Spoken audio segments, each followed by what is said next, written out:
अभी देखो बड़े भाई साहब, आप जो है आपने एक्सरसाइज बुक सामने में रखा है। हाँ सर। उसमें आप लिख लो बड़े भाई साहब, हेडिंग दे दो। लिख लिया सर। इसका राइटर कौन है बेटे? सर प्रेमचंद। हाँ प्रेमचंद। मुंशी प्रेमचंद। हाँ, राइट हैंड कॉर्नर में लिख दो प्रेमचंद। उसके नीचे चैप्टर के नाम के नीचे है। स्पेलिंग मिस्टेक नहीं होनी चाहिए बेटे, देख के हैं। लिखा बेटा? हाँ सर। बोथ आर, दोनों ने लिख लिया बेटे। अच्छा, अभी आप देखो कि बड़े भाई साहब, चैप्टर का नाम है हमारे बड़े भाई साहब। साहब शब्द जो है बेटे वो हमेशा बड़े के साथ में लगेगा, छोटे भाई के साथ में साहब नहीं लगेगा। ठीक है बेटे? जब भी अपने किसी को रिस्पेक्ट देना चाहेंगे तो उसके साथ में साहब लगता है।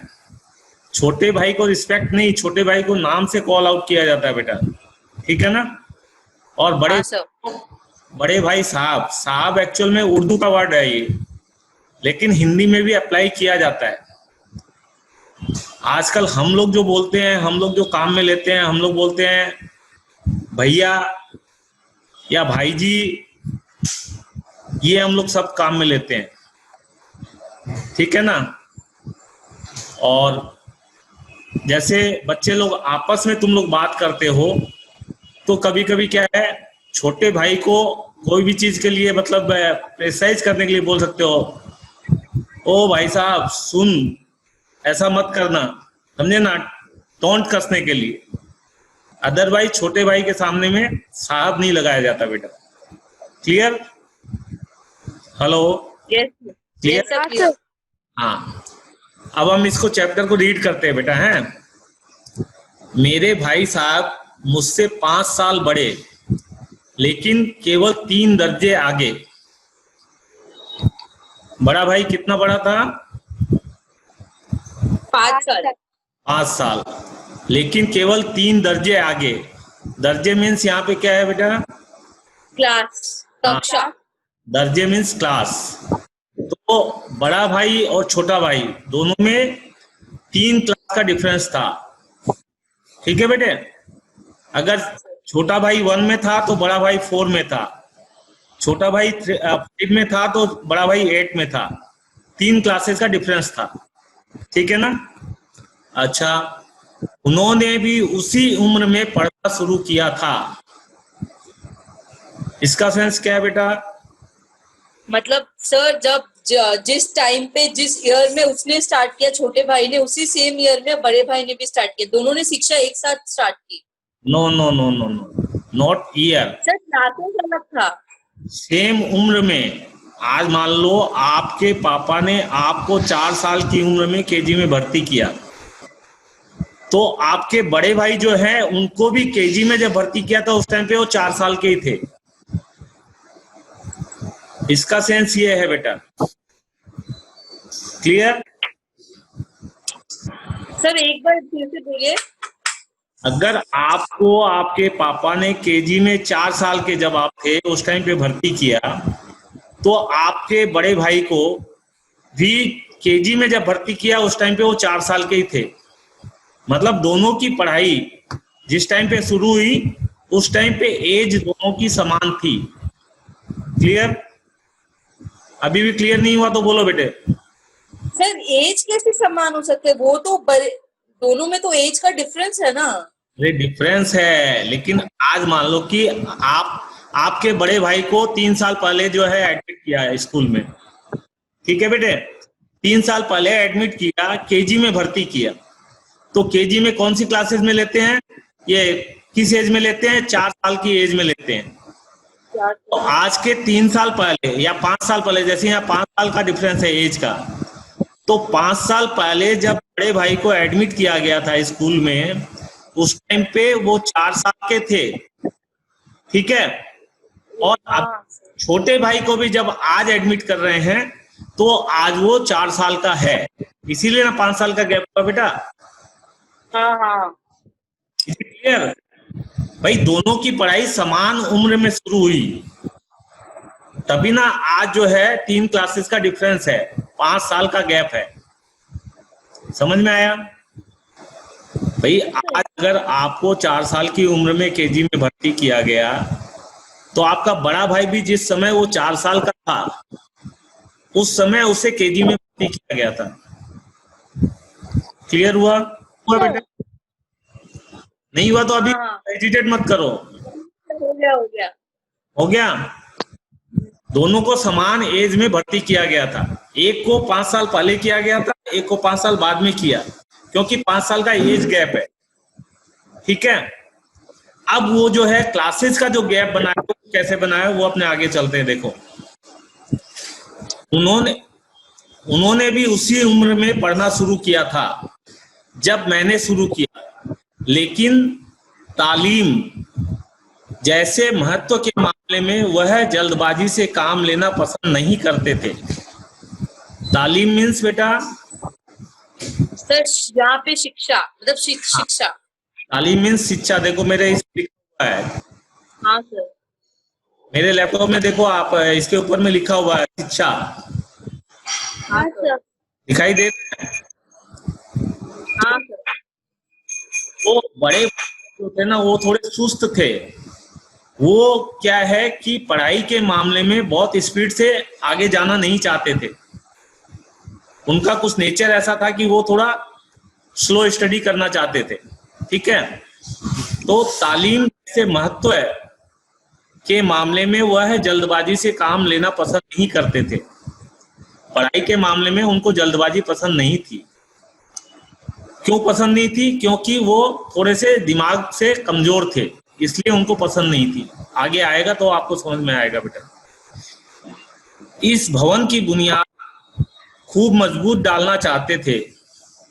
इसका सेंस क्या है बेटा? इस भवन की बुनियाद खूब मजबूत डालना चाहते थे। मतलब सर वो उसको बहुत मजबूत बनाना चाहते थे, अपने शिक्षा को। हाँ, कि आगे जाकर अच्छा फ्यूचर मिल सके, उन्हें अच्छा जीवन प्राप्त हो सके।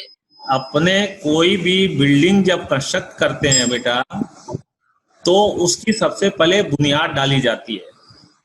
और वो बुनियाद क्या है? अपने पेरेंट्स हो, चाहे अपने सगे संबंधी हो, चाहे अपने कोई प्रमोटर हो, वो जब बुनियाद डालता है उस टाइम पे उसके अंदर में पिलर को बहुत मजबूत देता है, मजबूती देता है नीचे में। तब उसके ऊपर में जो इमारत खड़ी होती है वो स्ट्रांग खड़ी होती है।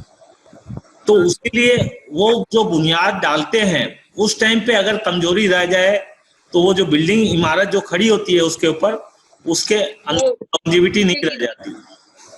उसी तरह इनकी क्या थिंकिंग थी? इनकी थिंकिंग ये थी कि मैं मेरी पढ़ाई की बुनियाद जो है उसको सब समय स्ट्रांग रखूंगा, उसको कमजोर नहीं रखूंगा। भले मेरे को 1 साल के बदले 2 साल लगे, चाहे 3 साल लगे। उनकी सोच ये थी इस मामले में। सही है? क्लियर? हाँ सर। हाँ यस। हाँ। तो इस भवन की बुनियाद खूब मजबूत डालना चाहते थे, जिस पर आलीशान महल बन सके। आ गई ना बात, जो बात मैंने बोली थी? हाँ सर। आलीशान महल बन सके। तो आलीशान महल कैसे बनेगा? आलीशान महल तभी बनेगा बेटा, इस भवन की बुनियाद खूब मजबूत डालना चाहते थे जिस पर आलीशान महल बन सके। जो बात मैंने आपको बताई कि बिल्डिंग बनाने के लिए पहले उसकी बुनियाद जो है वो स्ट्रांग डालनी पड़ती है। 1 साल का काम 2 साल में करते थे। उनकी थिंकिंग ये थी कि भले मेरे को 2 साल लग जाए, 3 साल लग जाए, लेकिन मैं जितना भी पढ़ूंगा वो एकदम स्ट्रांग पढ़ूंगा, ताकि मेरा को आगे चल के मैं तरक्की कर सकूं। ठीक है? मेरा जो ज्ञान है, मेरा जो नॉलेज है, वो मेरा स्ट्रांग रहे। ठीक है? वो पढ़ाकू टाइप के थे, लेकिन क्या है ना बेटा, उनको दिमाग जो है वो बहुत कमजोर था उनका। आगे चल के अपने को पता चलेगा। इस भवन की बुनियाद खूब मजबूत डालना चाहते थे जिस पर आलीशान महल बन सके। 1 साल का काम 2 साल में करते थे, कभी कभी 3 साल भी लग जाते थे। अब आप बताओ, जो बच्चे एक्सपर्ट होंगे वो कभी ये सोचेंगे कि मेरे को भले 1 साल का काम 2 साल में करना पड़े या 3 साल में करना पड़े, मैं सर करूंगा। अब ये उल्टा है, 2 साल का काम वो 1 साल में करते हैं। हाँ, आज का समय ये आ गया बेटा, अपने को फास्ट फॉरवर्ड चलना है, अपने को बैक नहीं रह जाना है, ठीक है ना।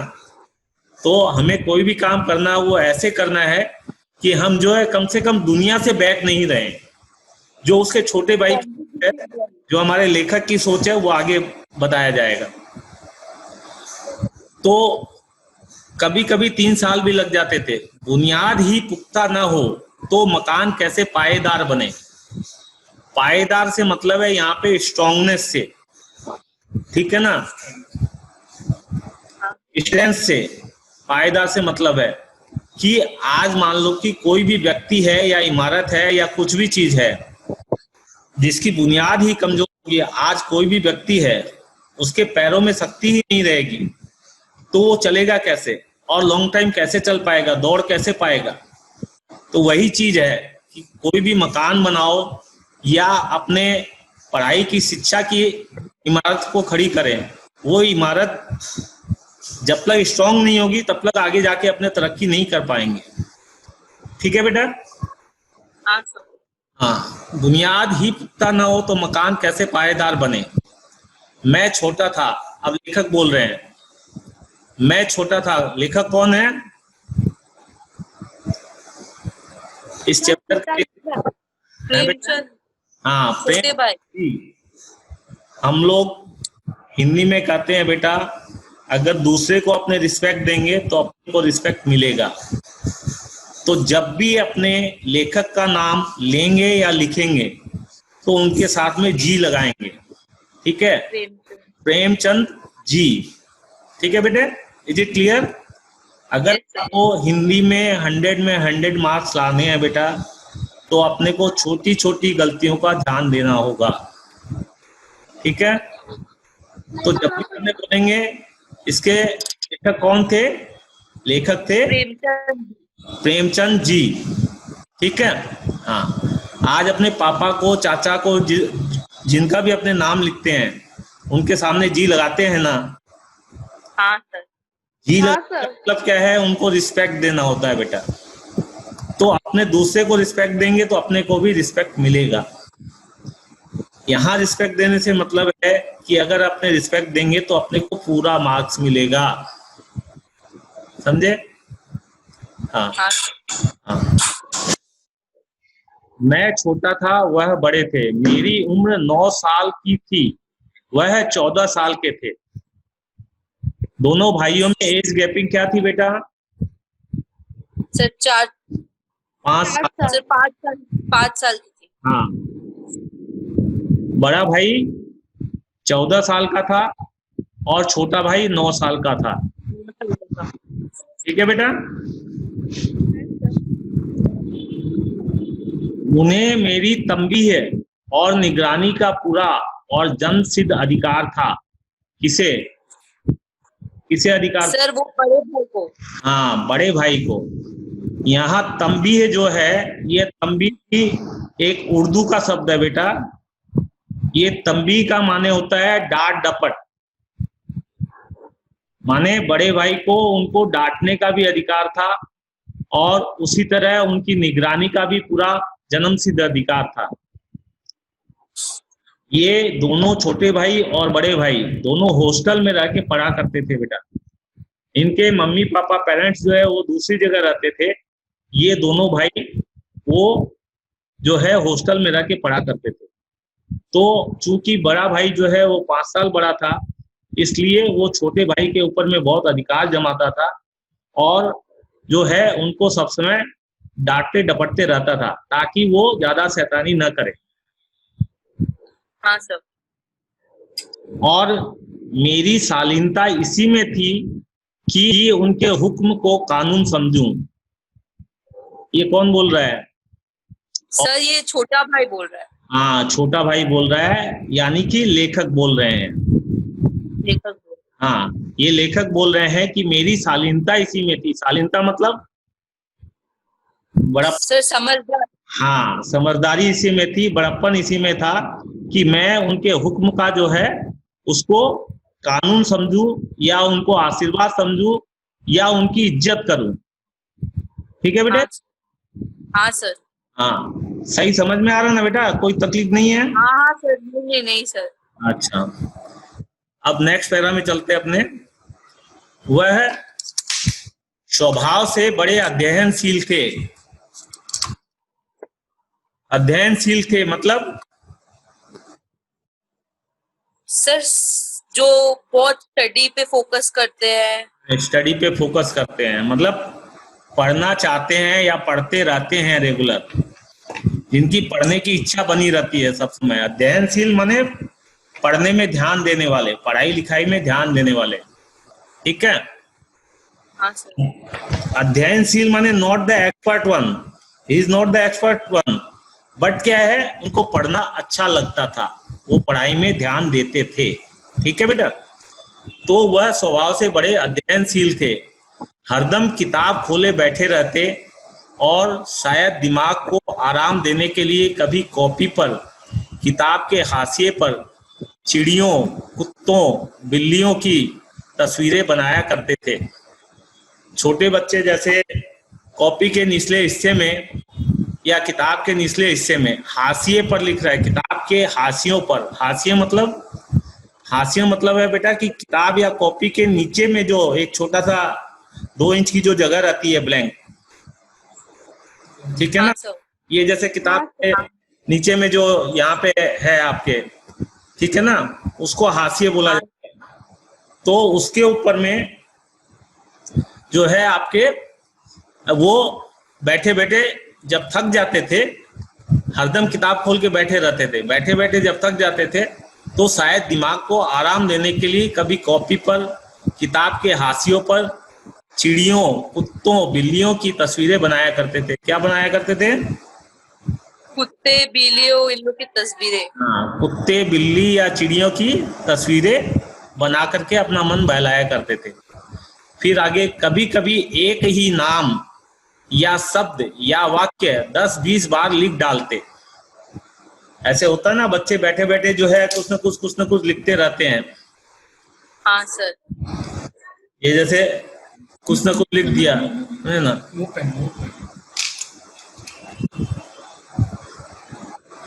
जैसे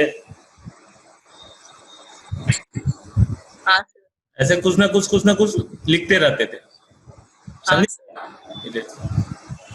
तो इसी तरीके से वो भी बैठे बैठे कुछ न कुछ कलम चलाते रहते थे, घसते रहते थे। ठीक है बेटे? हाँ सर। हाँ, चलो। तो हरदम किताब खोले बैठे रहते और शायद दिमाग को आराम देने के लिए कभी कॉपी पर, किताब के हाशियों पर चिड़ियों, कुत्तों, बिल्लियों की तस्वीरें बनाया करते थे। कभी एक ही नाम या शब्द या वाक्य 10-20 बार लिख डालते। मतलब जिस चीज का सेंस कुछ नहीं है लेकिन कलम चलाना है। ठीक है ना बेटे? जो कि छोटे टीन एज के बच्चों में जो हैबिट होती है वो। कभी एक शेर को बार बार सुंदर अक्षरों में नकल करते। एक शेर मतलब कोई 2-4 लाइन लिख लिया और उसको जो है बार बार में नकल करके 2 बार, 3 बार, 4 बार लिखते रहते थे। ठीक है? हाँ सर। कभी ऐसी शब्द रचना करते जिसमें न कोई अर्थ होता न कोई सामंजस्य। कभी कभी ऐसे भी शब्द लिखा करते थे या सेंटेंस लिखा करते थे जिसका कोई सेंस नहीं निकलता था।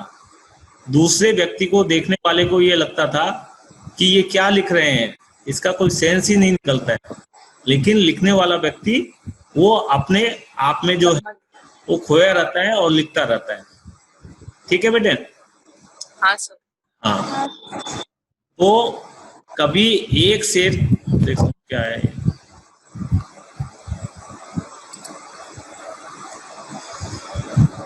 कभी एक शेर को बार बार सुंदर अक्षरों में नकल करते, कभी ऐसी शब्द रचना करते जिसमें ना कोई अर्थ होता ना कोई सामंजस्य। यहाँ सामंजस्य से क्या मतलब है बेटा? सर मतलब उसका कुछ वो नहीं रहता, कोई मीनिंग तो कोई मेल वेल नहीं रहता। हाँ, मतलब जो चीज वो लिखते थे उसका कोई अर्थ नहीं निकलता था, उसका कोई मेल जोल नहीं रहता था। ठीक है ना। हाँ सर। मसलन एक बार उनकी कॉपी पर मैंने यह इबारत देखी, ये लेखक बोल रहा है कि बड़े भाई की कॉपी पर मैंने एक बार ऐसा लिखा हुआ देखा। सर मसलन मतलब क्या होता है? मसलन मतलब, मसलन एक बार उनकी कॉपी पर मैंने यह इबारत देखी, माने एग्जाम्पल बता रहे हैं क्या? मतलब याद कर रहे हैं, कुछ सीन नहीं, बता रहे हैं? मसलन एक बार मतलब कभी, किसी टाइम में मैंने एक बार, वो तो साथ में रहते थे ना बेटा, रेगुलर मिलते थे, तो क्या है, अचानक जो है, मसलन माने अचानक, कभी, एक बार, ठीक है ना, हाँ हठात सर। है ऐसी नजर पड़ी उनकी, मसलन माने हठात। ठीक है। हाँ सर। ये उर्दू के शब्द है बेटे, कुछ कुछ शब्द जो है वो आपको उस हिसाब से समझ लेना पड़ेगा। तो हठात एक बार जो है उनकी कॉपी पर मैंने यह इबारत देखी, इबारत माने लिखते हुए देखा, लेख देखा। ठीक है। हाँ दोनों को क्लियर हो रहा है ना बेटा? हाँ सर। हाँ, मसलन एक बार उनकी कॉपी पर मैंने यह इबारत देखी, माने अचानक, हठात मैंने उनकी कॉपी पर एक ऐसी इबारत देखी। क्या लिखा हुआ देखा? स्पेशल अमीना भाइयों भाइयों, दरअसल भाई भाई। अब बताओ इस शब्द का कोई मीनिंग निकलता है? नहीं अमीना सर। भाइयों भाइयों, दरअसल भाई भाई, इस सेंटेंस का कोई मीनिंग नहीं निकलता है बेटा, सेंसलेस है। लेकिन वो बैठे बैठे लिख रहे थे और अचानक जो है लेखक की नजर हठात उनके कॉपी के ऊपर में पड़ी, तो उन्होंने देखा कि बड़े भाई साहब ये क्या लेख लिख रहे हैं। आगे देखो, राधे श्याम, श्रीयुक्त राधे श्याम, 1 घंटे तक इसके बाद एक आदमी का चेहरा बना हुआ था। उन्होंने पहले राधे श्याम लिखा, फिर उसको जो है और जैसे टीज देते हुए श्रीयुक्त राधे श्याम, उसके बाद में एक पिक्चर बना दी वहां पे राधे श्याम की। 1 घंटे तक इसके बाद एक आदमी का चेहरा बना हुआ था, एक आदमी का चेहरा बना दिया, मतलब वो राधे श्याम का चेहरा बना दिया मजा आया तो बेटा। अच्छा, मैंने बहुत चेष्टा की।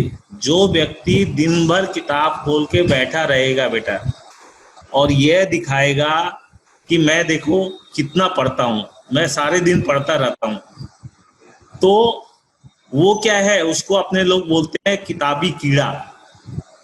ठीक है ना। लेकिन किताबी कीड़ा हो जाने से वो पढ़ाई में एक्सपर्ट नहीं हो जाता। वही कंडीशन उनकी थी, वो किताबी कीड़ा जरूर थे, लेकिन क्या है, पढ़ने में बहुत ही डल थे। वो दिन भर किताब खोल के बैठे रहते थे, लेकिन वही नाटक करते रहते थे। किताब के हाशिए पर, कॉपी के हाशिए पर कुत्ता बिल्ली चिड़ियों का ये बनाना, कुछ जो है लेख लिखना, समझा ना, कुछ शेर शायरी लिखना, लेकिन जिस चीज का कोई सेंस नहीं निकलता है। और लास्ट में क्या किया उन्होंने कि कोई राधे श्याम का नाम लिख करके और उसका किसी आदमी का पिक्चर बना दिया और उसको इज्जत दे रहे हैं, श्रीयुक्त राधे श्याम। ठीक है बेटा, उसका कोई भी सेंस नहीं निकल रहा था। क्योंकि आज जो व्यक्ति किताब खोल के, कॉपी खोल के बैठा रहेगा, देखने वाले को ये लगेगा कि देखो कितना पढ़ता है, लेकिन पढ़ाई लिखाई के नाम पे 0/0। ठीक है। हाँ, तो अब लेखक क्या बोल रहे हैं कि मैंने बहुत चेष्टा की कि इस पहेली का कोई अर्थ निकालूं। पहेली का अर्थ तो बेटा जो लिखा है वही जान सकता है। आप और हम अगर देख लें राधे श्याम, श्री राधे श्याम, और उसके साथ में एक आदमी की फोटो बनी हुई है, तो हम लोग क्या सेंस निकालेंगे उसका? कुछ भी निकालेंगे हम लोग तो अपना एक कुछ तो निकलेगा ही नहीं, और हम लोग का कुछ अलग ही हो जाएगा।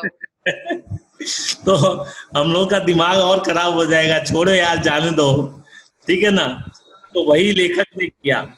उन्होंने क्या सोचा, मैंने बहुत चेष्टा की कि इस पहेली का कोई अर्थ निकालूं, लेकिन कोई अर्थ निकलता हो तब तो निकाले, लेकिन असफल रहा।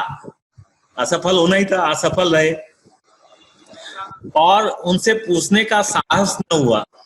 बड़ा भाई है, 5 साल का गैप है और उन जो डेली उनको डांटते रहते थे और वो क्लास 9 में पढ़ते थे, ये लेखक जो है वो क्लास 5 में पढ़ते थे।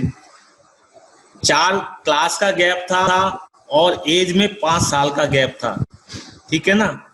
4 क्लासेस का गैप, ये 5 में थे, वो 9 में थे, मतलब 4 क्लासेस का गैप है और एज में वो इनसे 5 साल बड़े हैं, ठीक है बेटे। हाँ, तो इनको ऐसे भी डर लगता था उनसे। आप ये कैसे पूछे कि बड़े भैया ये आप जो है क्या लिख रहे हैं, इसका क्या सेंस होता है, तो वो लिख भी नहीं पा रहे थे और ये समझ भी नहीं पा रहे थे और पूछने का साहस भी नहीं कर पा रहे थे। उनकी रचनाओं को समझना मेरे लिए छोटा मुंह बड़ी बात थी। छोटा मुंह बड़ी बात, ये एक मुहावरा है बेटा, ठीक है। मतलब बड़ी बड़ी बातें करना और इंसान को कुछ जानकारी नहीं रहे तो यही बोला जाता है कि भाई छोटे मुंह बड़ी बात, ठीक है। तो वही लेखक बोल रहे हैं कि मैं अगर उनके विषय में कुछ बोलूं तो ये छोटे मुंह बड़ी बात होगी, ठीक है। हाँ सर।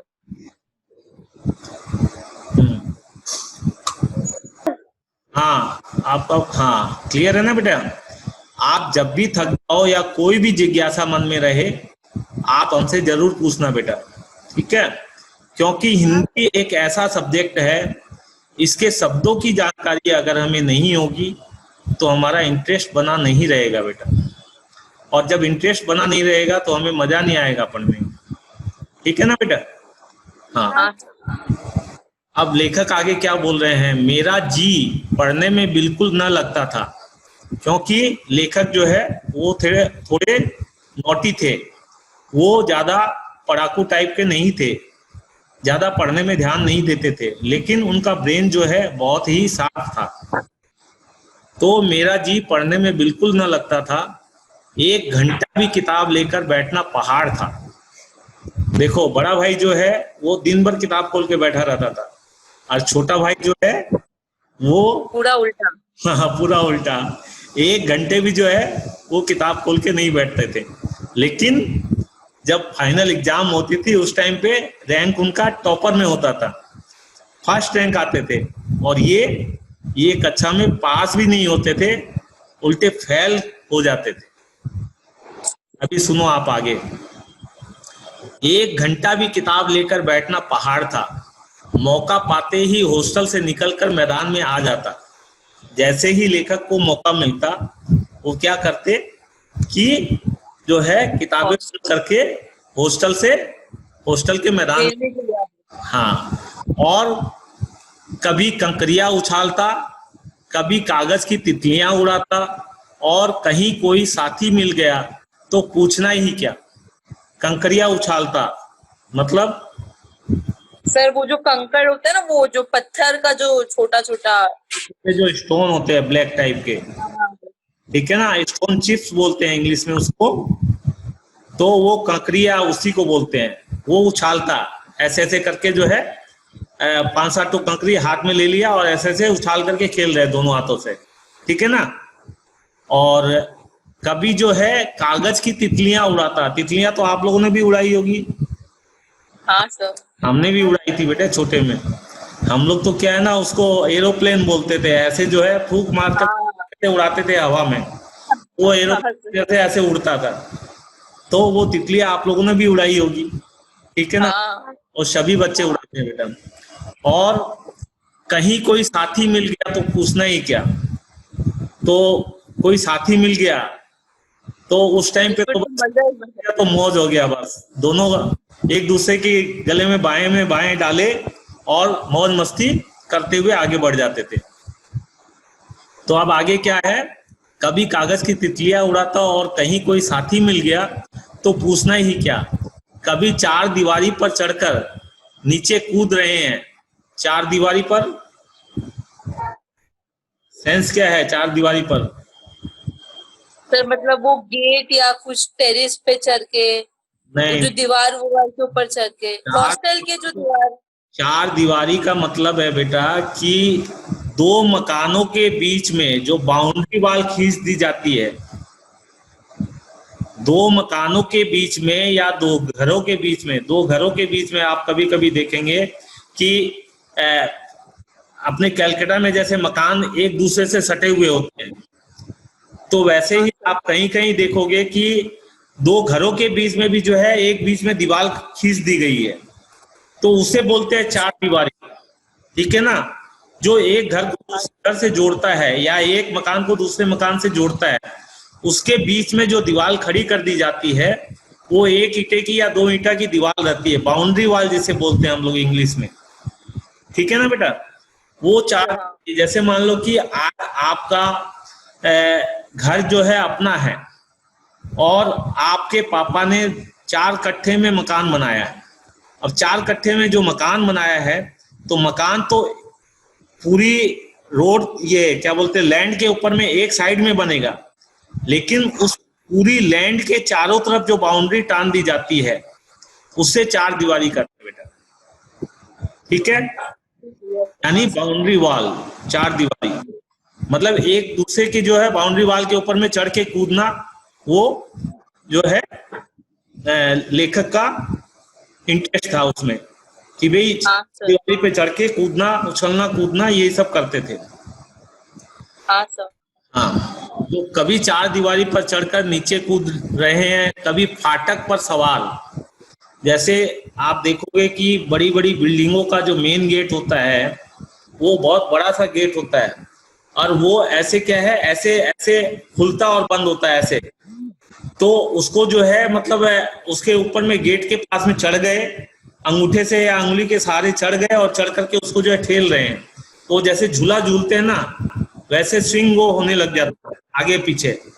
तो उस तरीके से वो मजा करते थे, गेट के ऊपर में चढ़ करके कभी फाटक पर सवार, उसे आगे पीछे चलाते हुए मोटर कार का आनंद उठा रहे हैं।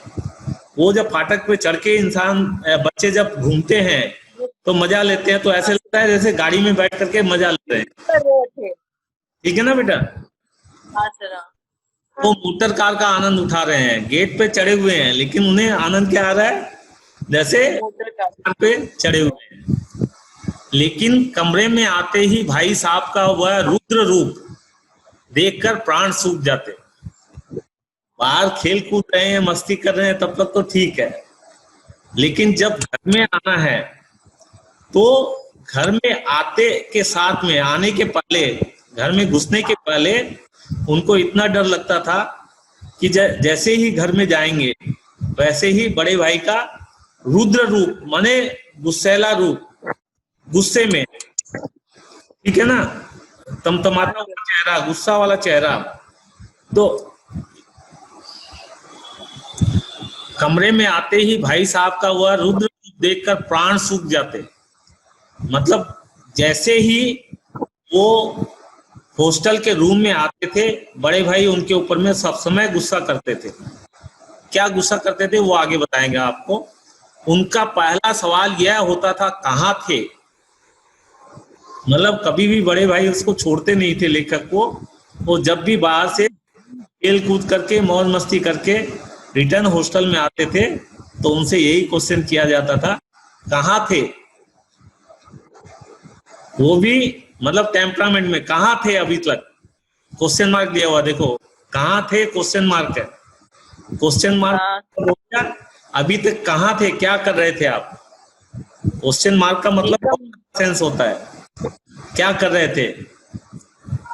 तो हमेशा यही सवाल इसी ध्वनि में हमेशा पूछा जाता था। इसी ध्वनि में मतलब वो गुस्से से, मतलब यही सेम वॉइस से गुस्से में भर के पूछा जाता था, कहाँ थे अभी तक? ठीक है ना? तो क्या जवाब देते थे वो? मेरा मौन कह देता था कि मुझे अपना अपराध स्वीकार है।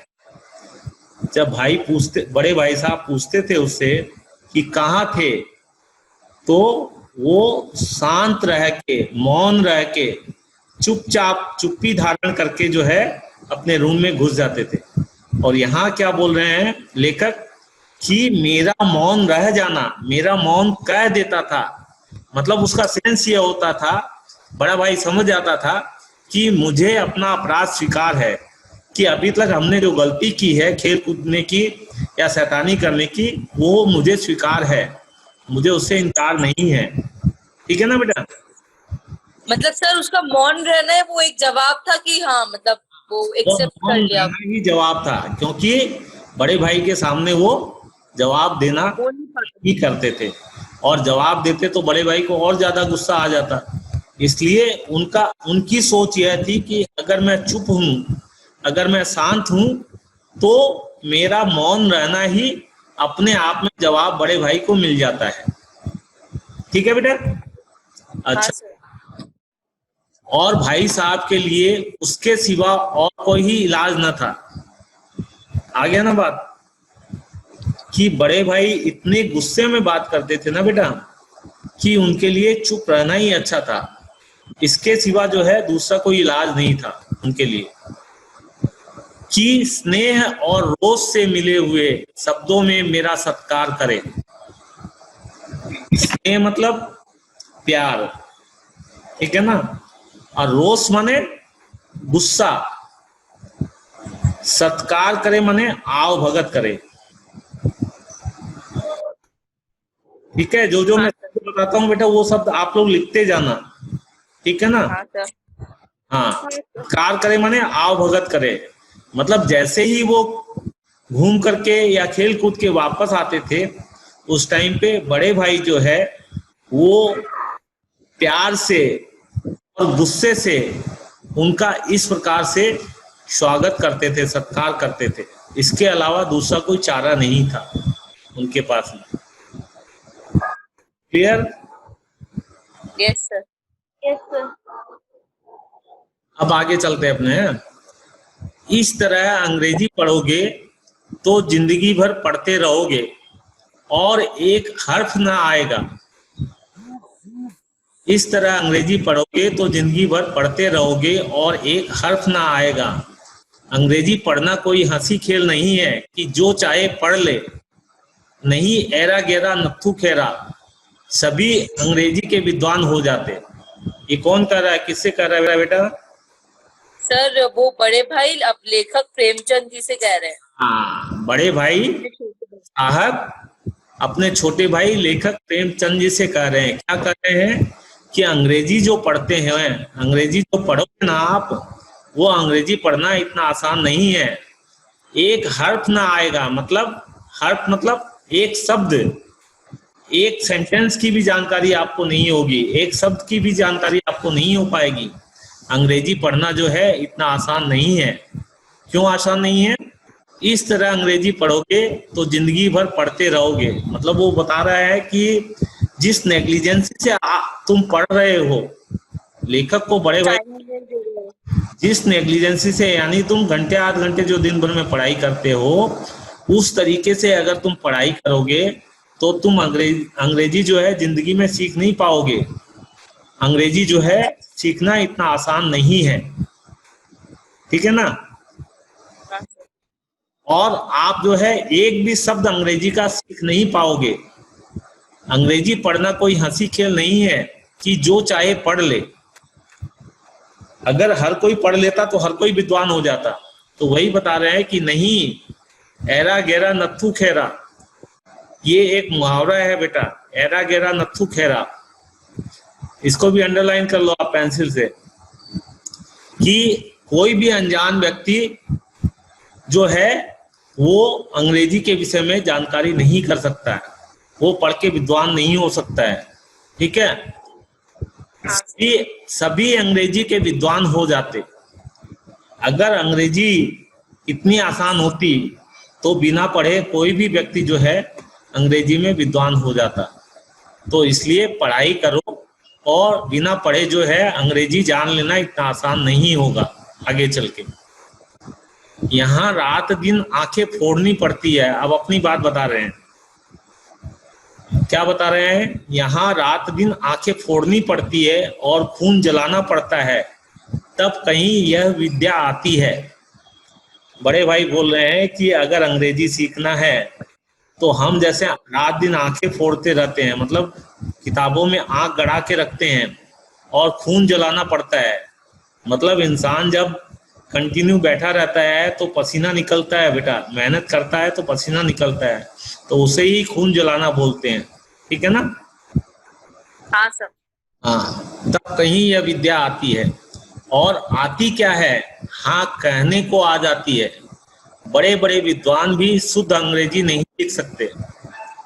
वो बोल रहे हैं कि अंग्रेजी इतना टफ है, इतना टफ है कि अपने कहने को जो है इंग्लिश पढ़ लिए, अपने काम चला लेते हैं, बट फ्लुएंटली इंग्लिश बोलना या लिखना या 10 जन के बीच में जा कर के अपने काम को निकाल लेना आसान नहीं होता है बेटा। तो इसलिए हम लोग जो अंग्रेजी सीख रहे हैं या अंग्रेजी में जो काम करते हैं वो सिर्फ काम चलाऊ काम करते हैं।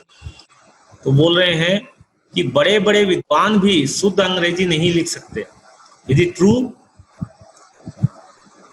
बड़े बड़े लोग भी बेटा अंग्रेजी जो है शुद्ध नहीं लिख पाते हैं।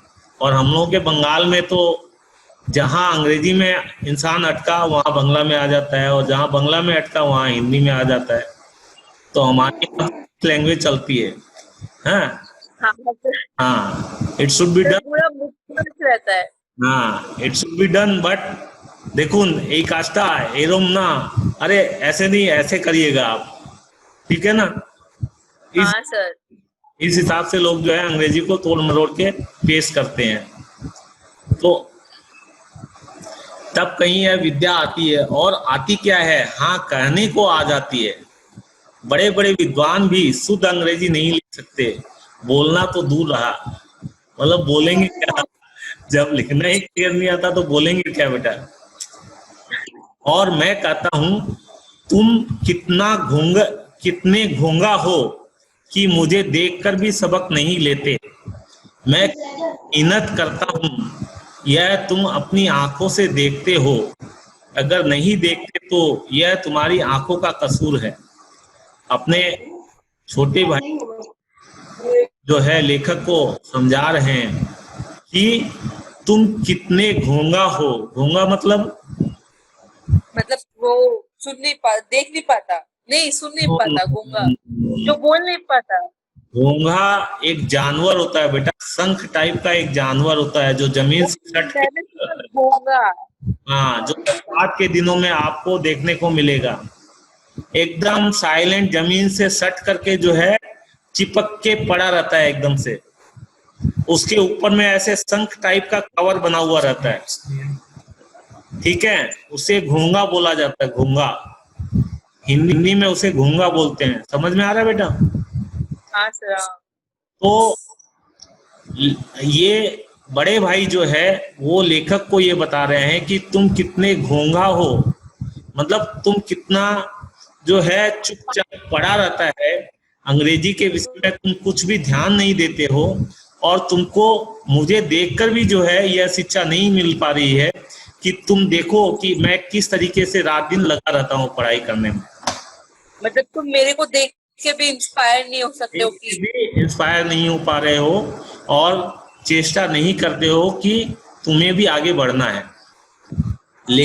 बड़े भाई सोच रहे हैं लेखक को कि भाई ये तो बोका है, इसको तो कुछ भी नहीं आता है, ये खाली घंटे आधे घंटे किताब पढ़ता है और जो है मतलब न जाने आगे चल के क्या करेगा। मतलब सर वो बड़े भाई की नजर में जो 24 घंटा बुक लेके बैठा रहेगा वही सबसे बड़ा विद्वान है। हाँ हाँ, वो किताबी कीड़ा होगा और पढ़ाकू होगा उनकी नजर में, बट वो दिमाग से एकदम गया गुजरा है। दिमाग कुछ भी नहीं है। जिसको दिमाग होगा ना बेटा, वो आधी घंटा में पूरे चैप्टर का सार निकाल लेगा, और जिसको दिमाग नहीं होगा वो 10 बार भी चैप्टर पढ़ लेगा ना तो भी वो उससे कुछ भी निकाल नहीं पाएगा। ठीक है ना? तो वही है। और सर वो तो खेलते कूदते भी नहीं थे, बस अपना पढ़ाई में रहते थे। हाँ, हाँ सही बात है बेटा, सही बात है। आज आज के बच्चे जो है वो लिमिटेड पढ़ाई करते हैं, लेकिन जो भी पढ़ेंगे स्ट्रांग पढ़ेंगे। और अपने को भी यही एम लेके चलना है कि अपने अगर थक गए तो नहीं पढ़ेंगे सर, आज की पढ़ाई ओवर सर, कल करेंगे। बट अगर पढ़ रहे हैं तो ये नहीं है कि सर तो पढ़ा रहे हैं और हम सो रहे हैं, ठीक है ना बेटा, वैसा पढ़ाई अपने को नहीं करना है। और यही चीज आपको घर में भी अप्लाई करना है कि अगर हमें एक क्वेश्चन लर्न हो गया और अगर हमारा पढ़ाई में मन नहीं लग रहा है, टाइमिंग आप आधी घंटा, 1 घंटा, 15 मिनट रेस्ट कर लो, दूसरा काम कर लो। लेकिन आप ऊँग रहे हो, आप नींद में लटके ले रहे हो, आप जो है मतलब झपकी आ रही है, आप ऐसा काम मत करो बेटा। पापा मम्मी देख रहे हैं कि बेटी पढ़ रही है और बेटी को जो है नींद आ रही है, वैसा नहीं, मजा नहीं आता बेटा उसमें। जो भी करेंगे स्ट्रांगली करेंगे, ठीक है ना। और एक बार लर्न हो गया वो लाइफ टाइम नहीं भूलेंगे हम, लाइफ टाइम अचीवमेंट होगा हमारा। तो इसके ये चैप्टर भी अगर हम पढ़ रहे हैं या आगे भी कुछ हम पढ़ेंगे तो हमारा एम एक ही होगा बेटा कि जो भी पढ़ेंगे वो स्ट्रांग पढ़ेंगे, ठीक है ना। हाँ, तो ये बोल रहे हैं, लेखक क्या बोल रहे हैं कि तब कहीं यह विद्या आती है, और आती क्या है, हाँ कहने को आ जाती है। बड़े बड़े विद्वान भी शुद्ध अंग्रेजी नहीं लिख सकते, बोलना तो दूर रहा। और मैं कहता हूँ तुम कितने घोंगा हो, माने कितने शांत हो, कितने शालीन हो कि तुम जो है पढ़ाई की तरफ ध्यान ही नहीं देते हो। घोंगा मतलब वही शांत पड़ा रहने वाला जानवर, ठीक है। मुझे देखकर भी सबक नहीं लेते, मैं कितनी मेहनत करता हूँ यह तुम अपनी आंखों से देखते हो। वो दिन भर किताब खोल के बैठे रहते हैं, लोगों को यह दिखाते हैं कि मैं बहुत मेहनत करता हूँ। अगर नहीं देखते तो यह तुम्हारी आंखों का कसूर है, तुम्हारी बुद्धि का कसूर है। इतने मेले तमाशे होते हैं, मुझे कभी देखा है मेले और तमाशे, मतलब आपके जैसे मेला लगता है, आपके राजस्थानी मेला लगता है अपने कलकत्ता में, निको पार्क में या इको पार्क में कभी गए होंगे आप लोग। खेल तमाशा जैसे होता है, जैसे जादू वगैरह होता है, तो उसे ही मेले और तमाशे बोला जाता है, ठीक है बेटा। मेला घूमने जाना या तमाशा देखने जाना, उसी का सेंस यहाँ पे दिया गया है कि इतने मेले और तमाशे होते हैं, लेकिन ये बड़े भाई साहब जो है वो कुछ भी देखने के लिए नहीं जाते। तो क्या लिख रहा है कि वो इतना सैक्रिफाइस करके चल रहे हैं कि वो अपना सारा लाइफ का हैप्पीनेस सब त्याग दे रहे हैं। वो सैक्रिफाइस नहीं कर रहा बेटा, वो लेजी किस्म का आदमी है, ठीक है ना। वो लेजी आदमी है, वो कुछ करना नहीं चाहता है, खाली लोगों को ये दिखाना चाहते हैं कि हम जो है देखो कितने अध्ययनशील है, कितने पढ़ाकू है, ठीक है ना, हम कितना पढ़ते हैं, दिन भर कितनी हम मेहनत करते हैं, बट जो है रिजल्ट के नाम पे नील है, फीडबैक जीरो आता है, आउटपुट या फीडबैक। हाँ, तो मुझे तुमने कभी देखने जाते देखा है? क्या देखने जाते? मेला और तमाशा देखने जाते। बोला कि मेला और तमाशा देखने जाते कभी देखा है? या आगे बोल रहा है कि रोज ही क्रिकेट और हॉकी के मैच होते हैं, लोगों को बहुत इंटरेस्ट रहता है हॉकी का मैच देखने जाए या क्रिकेट देखने जाए। ये जो है बड़े भाई साहब ना हॉकी का मैच देखने जाते हैं, ना क्रिकेट देखने जाते हैं, न कोई मेला घूमने जाते हैं, न कोई तमाशा देखने जाते हैं, कहीं कोई चीज में उनका इंटरेस्ट नहीं है। उनका इंटरेस्ट है तो सिर्फ एक मात्र जो है वो गद्दी पे बैठ के और किताब खोल के सामने में बैठे रहना और पलटते रहना, बस। लोगों को ये देखने मिले कि देखो एक स्टेचू बना हुआ है और भाई साहब किताबें पढ़ रहे हैं। घर में अगर कोई आए तो उसे पता चले अरे यार तुम्हारा भाई तो बहुत पढ़ने वाला है यार, बहुत होशियार लगता है, और उनसे अगर कोई एक क्वेश्चन कर लेना तो उसका जवाब नहीं मिलेगा, ठीक है ना। हाँ सर। मैं पास नहीं फटकता, ये लेखक बोल रहा है, मैं पास नहीं फटकता, हमेशा पढ़ता रहता हूँ, उस पर भी एक एक दर्जे में नहीं, ये मैं पास नहीं फटकता, ये बड़ा भाई साहब बोल रहे हैं। क्या चीज के पास नहीं फटकते?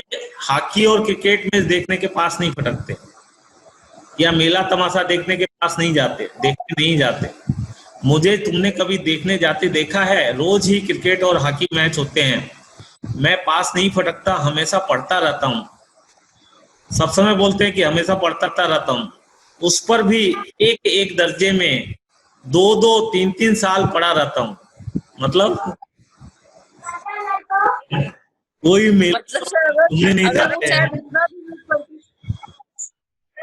और जो हॉकी का मैच, बाहर नहीं निकलते ना, इसीलिए भी उनका पढ़ाई में मन नहीं लगता होगा। हाँ, तो ना हॉकी का मैच देखने जाते हैं, ना क्रिकेट का मैच देखने जाते हैं, ना कोई खेल तमाशा देखने जाते हैं, ठीक है ना, ना कोई जादू देखने जाते, लेकिन सब समय पढ़ते रहते। और एग्जाम के टाइम में एक एक क्लास में मिनिमम 2 बार या 3 बार करके फेल होते थे।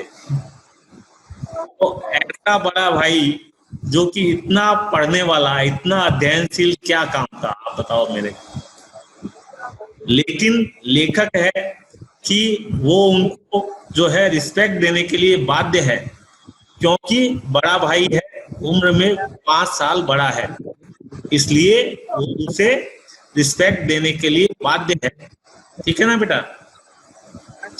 अरे भाई, आज भले ही शिक्षा में कमजोर हो, लेकिन एक्सपीरियंस तो उनको ज्यादा है बेटा, दुनिया तो उन्होंने ज्यादा देखी है। आज 5 साल बड़ा, मतलब 5 साल पहले वो इस दुनिया में आए, और उन्होंने उनसे ज्यादा 5 साल का एक्सपीरियंस बहुत ज्यादा है। ठीक है ना?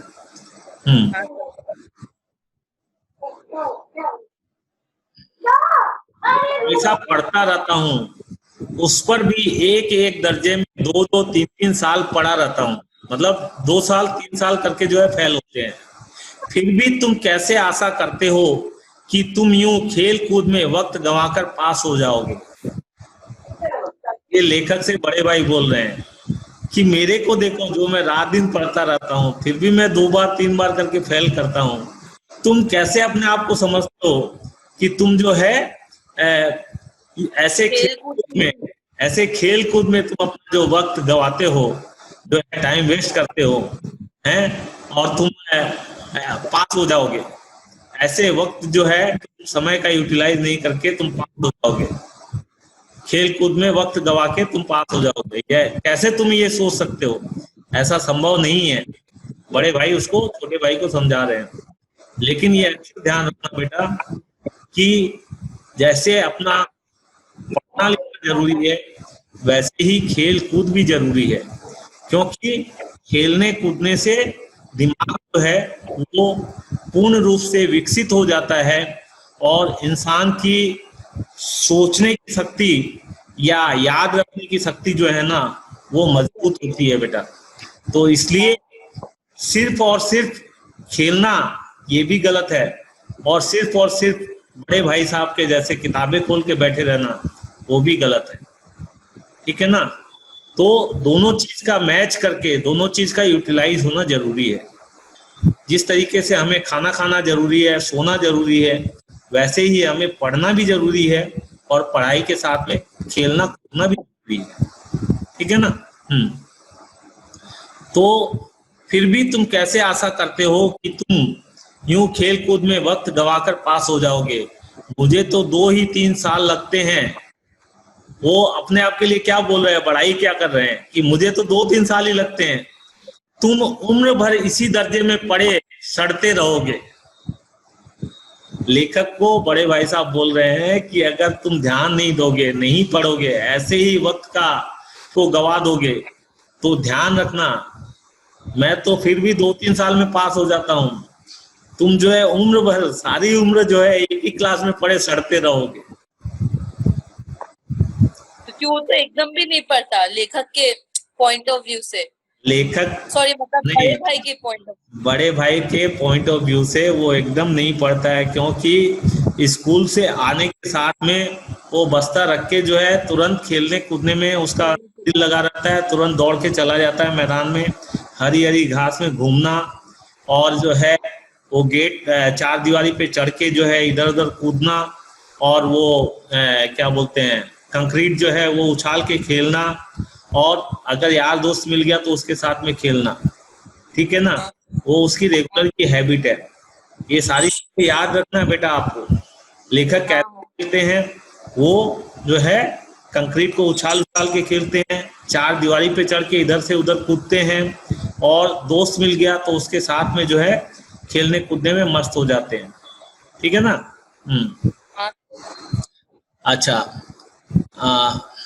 फिर भी तुम कैसे आशा करते हो कि तुम यूं खेल कूद में वक्त गवाकर पास हो जाओगे। मुझे तो 2 ही 3 साल लगते हैं, तुम उम्र भर इसी दर्जे में पड़े सकते रहोगे। अगर तुम्हें इस तरह उम्र गंवानी है तो बेहतर है घर चले जाओ, बेहतर है घर चले जाओ। ये बड़े भाई साहब छोटे भाई को इसलिए बोल रहे हैं कि ये दोनों भाई हॉस्टल में रह के पढ़ते हैं बेटा। हॉस्टल में रहने का खर्चा लगता है, खाने का खर्चा अलग से लगता है, और जो है पढ़ाई लिखाई की फीस देनी पड़ती है वो अलग है। तो वो बड़े भाई के नाते 5 साल का एक्सपीरियंस उनको ज़्यादा है, उसके नाते अपनी जिम्मेवारी के नाते वो छोटे भाई को ये समझाता है कि देखो तुम खेल कूद में जो है अपना वक्त मत गवाओ, तुम उसका सही यूटिलाइज करो और पढ़ाई में ध्यान दो। अगर तुम्हें पढ़ाई में ध्यान नहीं देना है तो तुम एक काम करो, तुम घर चले जाओ, मम्मी पापा के पास में चले जाओ, ताकि ये जो खर्चा लगता है इसका जो भार हमारे पेरेंट्स उठाते हैं उन्हें भार नहीं उठाना पड़े। तो बेहतर है घर चले जाओ और मजे से गुल्ली डंडा खेलो, मतलब वहां जाओ, जाकर के तुम कुछ भी करो, हाँ हमें कोई मतलब नहीं है। फिर दादा की गाड़ी कमाई के रुपए क्यों बर्बाद करते हो। यहाँ दादा बेटा पिताजी को संबोधित किया गया है, फादर को संबोधित किया गया है। दादा की गाड़ी कमाई, गाड़ी कमाई मतलब मेहनत की कमाई, हाँ गाड़ी माने मेहनत की कमाई। तो मतलब जिंदगी की जो गाड़ी होती है, हाँ, नो नॉट गाड़ी, ये मतलब उससे कार से मतलब नहीं है, गाड़ी, गाड़ी मतलब मेहनत की हुई, मेहनत से कमाए गए जो पैसे हैं, ठीक है बेटा। गाड़ी कमाई मेहनत की कमाई जो है, आज अपने पेरेंट्स, आपके पापा हो या मेरे पापा हो या मैं खुद हो या मेरे बड़े भाई हो, हम लोग जो अर्निंग करके लाते हैं बेटा, वो अर्निंग इतनी आसानी से नहीं होती है। ऑफिसेज में काम करने वाले वो सुबह निकलते हैं, शाम तक अपना पसीना बहाते हैं और कलम दिन भर चलाते रहते हैं और अपना दिमाग जो है लगाते हैं, तब जाकर के 2 पैसा घर में लेके आते हैं। ऐसे ही जो लोग व्यापार करते हैं, वो व्यापार में बेटा बहुत मेहनत करना पड़ता है, बहुत दिमाग लगाना पड़ता है, तब जाके 2 पैसे घर में कमाई होती है। तो वही है कि आज आपके पापा हो, चाहे मेरे पेरेंट्स हो, चाहे मेरे बड़े भाई हो, वो सब जब मेहनत करते हैं तब 2 पैसा कमा के घर में लाते हैं। तो ये दादा की गाड़ी कमाई, दादा को संबोधित किया गया है पिताजी से, पिताजी को संबोधन है यहाँ पे दादा से, ठीक है। दादा की गाड़ी कमाई के रुपए क्यों बर्बाद करते हो। वो छोटे भाई को बोल रहे हैं कि तुम, अगर तुमको खेल कूद में ही समय गंवाना है तो तुम घर चले जाओ पिताजी के पास में, तुम जो है उनकी मेहनत की कमाई के पैसे वो इस तरीके से तुम बर्बाद मत। अच्छा आगे सर, हाँ वही हाँ वही मैं भी यही पूछ रहा था आपसे। तो मजे से गुल्ली डंडा खेलो, दादा की गाड़ी कमाई के रुपए क्यों बर्बाद करते हो, ठीक है। यहाँ क्वेश्चन मार्क्स भी है। यहाँ तक आज ओवर करते हैं।